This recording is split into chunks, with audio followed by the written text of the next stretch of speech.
Yeah, Kim, I'm at Alexander and Puebla, and as you can see behind me, this water is just standing here with nowhere to go. It's about a foot or so deep. I talked with a woman who lives just a few houses down from where I'm standing now, who says this problem is actually only getting worse. Every single year, it gets more flooded and more flooded. Maria Sodders has lived in Sunrise Manor for 4 decades. There's a wash right over here that this water never even reaches. She lives at Alexander and Puebla, which, as of Monday, has still not drained from all the rain over the weekend, along with several other areas across the valley. It's a mess because all of the mud and everything from the street and the easements, which are gravel down each side, end up in our driveways.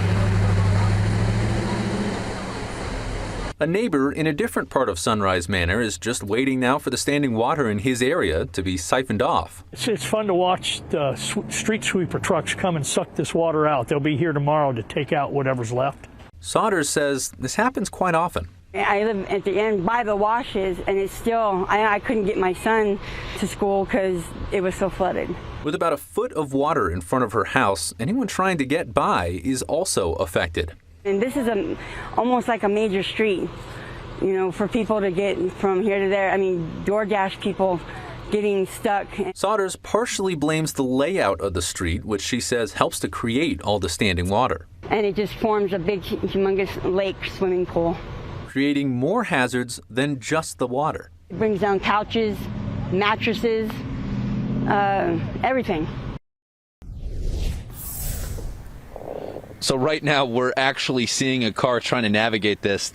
Just a second or two ago, we're kind of trying to foray into this big pool here, but especially at night, you can't tell how deep it is. So now they're doing the smart thing. They're backing up. I have seen trucks make it through this, SUVs. Haven't seen a sedan try to do it quite yet.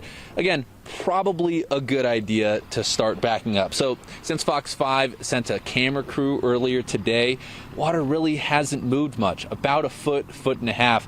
And that's really just as best as I can tell at night. And again, especially at night, you don't want to test it. So be more like this person who's turning around and not risking it. Reporting live tonight, Mike Allen, Fox 5 News, local Las Vegas.